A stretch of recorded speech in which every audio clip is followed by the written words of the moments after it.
Topic है कोश अवस्था।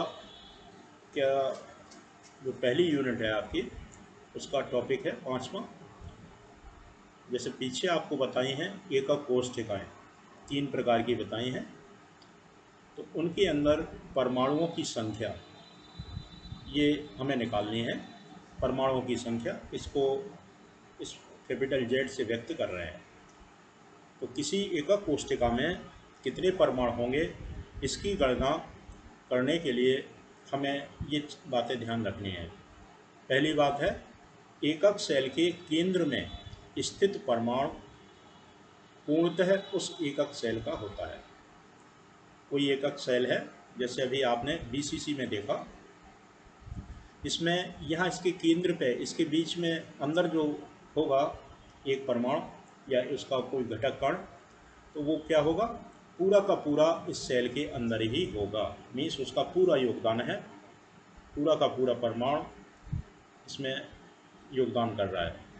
मीन्स एक परमाणु की गिनती करेंगे अगर उसके केंद्र में है तो। फलक पर उपस्थित परमाणु 2 एकक सेलों के मध्य सहभाजित होता है। फलक, जैसे एफसीसी में आपको बताया है कि फलक पर कोई जालक बिंदु है, तो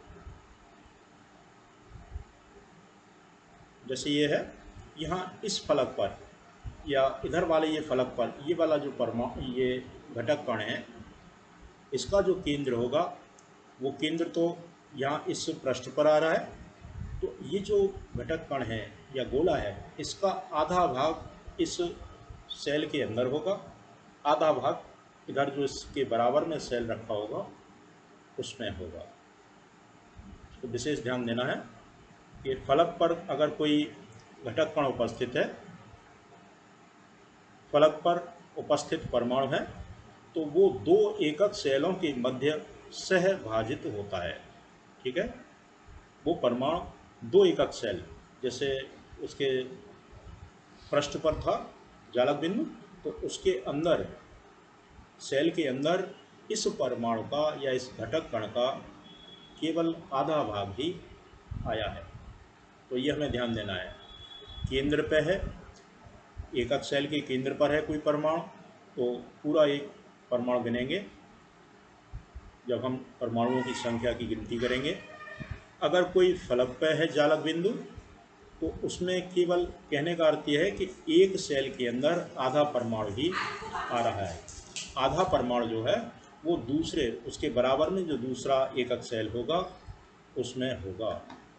फलक पर उपस्थित परमाणु 2 एकक सेलों के बीच सहभाजित होता है, इसका अर्थ यह है।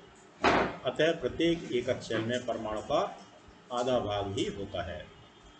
तीसरी जो हमें तथ्य ध्यान रखना है कि कोने पर स्थित परमाणु, कोई घटक कण कोने पे है, जैसे भी तीनों ही संरचनाओं में आपका 8 जो कोने हैं उन पर एक एक परमाणु उपस्थित है, तो इसमें इस परमाणु का जो योगदान होगा वो 1/8 होता है, 1/8 भाग होता है। इसको थोड़ा ध्यान देना है कि यहाँ किसी भी एक कोने पर कोई परमाणु है, इस कोने पर यहाँ कितने एकक सेल यहाँ इस कोने पर जुड़ रहे होंगे, तो इसको आप ध्यान से देखेंगे। एक इधर बगल में रखा होगा, एक इधर रखा होगा, एक इधर जो दोनों आप रखेंगे उसके बीच में रखा होगा, ऐसे ही 3 ऊपर होंगे और 2 पीछे होंगे।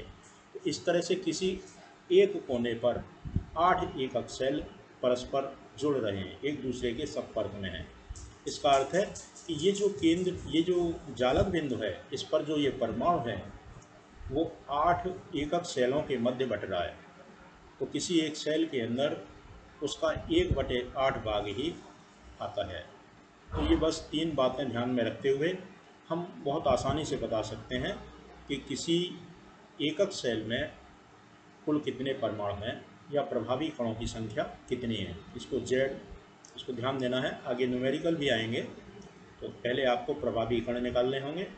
उसके बाद तो पहला है जो आपने एससीसी देखा सरल, तो केवल उसके अवयवी कण केवल कोनों पर होते हैं और वो होते हैं 8, और एक कण का योगदान होता है 1/8।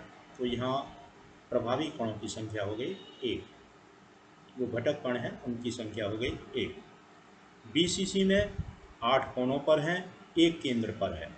8 जो कोने वाले हैं तो इन टोटल उनका कुल योगदान हो गया 1, और केंद्र पर 1 है वो तो पूरा का पूरा आता है। तो इस तरह से BCC में कुल प्रभावी कण हो गए 3। फलक केंद्रित में 8 कोनों पर हैं, 1 हो गया, और 6 फलक हैं। एक फलक पर आधा परमाणु आता है तो 6 फलक पर 3 परमाणु ये हो गए, या 3 कण ये हो गए, तो 3 और 1 4। तो इस तरह से हम गणना करते हैं किसी एकक सेल में परमाणुओं की संख्या या अवयवी कणों की संख्या, प्रभावी कणों की संख्या कैपिटल Z। इसके बाद अगला टॉपिक है, छोटा सा टॉपिक है, संकुलन क्षमता। कोई क्रिस्टल जालक है, उसके अवयवी कण या घटक कण क्रिस्टल जालक के कुल आयतन का कितना भाग घेर रहे हैं, तो जितना भाग घेरेंगे उसे उस क्रिस्टल जालक की संकुलन क्षमता कहते हैं। पैकिंग एफिशिएंसी है संकुलन क्षमता P = अवयवी कणों द्वारा एकक सेल का घेरा गया स्थान, उसका आयतन, बटे एकक सेल का कुल आयतन। इनका जो अनुपात है इसमें 100 का गुणा कर देंगे तो संकुलन क्षमता आ जाएगी। तो 3 प्रकार के आपके यहाँ जो कोर्स में सेल हैं, एकक सेल हैं, उनमें SCC 52% है इसकी संकुलन क्षमता, BCC में 68% है, और FCC में 74। तो यहाँ FCC में सबसे ज़्यादा सेल का स्थान घेरा हुआ है अवयवी कणों के द्वारा। इसके बाद अगला जो टॉपिक है, जो आपकी कोष्ठिकाएँ, एकक कोष्ठिका, इनके घनत्व का परिकलन करना है। हमें घनत्व ज्ञात करना है किसी एकक कोष्ठिका के। तो एकक कोष्ठिका का हमें घनत्व निकालना है, तो उस कोष्ठिका का द्रव्यमान बटे उसका आयतन। एकक कोष्ठिका का द्रव्यमान कितना होगा, तो देखें इसमें प्रभावी कणों की संख्या Z इंटू एक कण का द्रव्यमान। किसी एकक कोष्ठिका का द्रव्यमान कितना होगा, उसके अंदर जितने प्रभावी कण हैं गुणा एक कण का द्रव्यमान, सीधा सीधा है। ये मोलर द्रव्यमान अवोगाड्रो संख्या के बराबर कणों का जो द्रव्यमान है इसको हम मोलर द्रव्यमान कहते हैं। तो इसको Na से दिखाया है, तो इसका अर्थ है कि Na कणों का द्रव्यमान, अवोगाड्रो संख्या जितने जो कण हैं उनका द्रव्यमान कितना होगा, उसके अणुभार के बराबर या मोलर द्रव्यमान के बराबर। तो हमने यहाँ एक कण का द्रव्यमान निकाल लिया M में Na का भाग दे करके, ठीक है। तो यहाँ से एक कण का द्रव्यमान हमने निकाला M/N, इसको हम यहाँ रख देंगे एक कण का द्रव्यमान। प्रभावी कणों की संख्या, ये Z अभी आपने देखा था पिछले टॉपिक में, उसको रख देंगे, तो ये आ जाएगा एकक कोष्ठिका का द्रव्यमान। तो हमने ऊपर वाला ये निकाल लिया पद।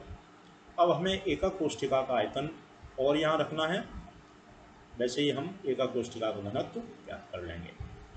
मान लीजिए घन की भुजा A है, तो एकक कोष्ठिका का आयतन हो गया AQ।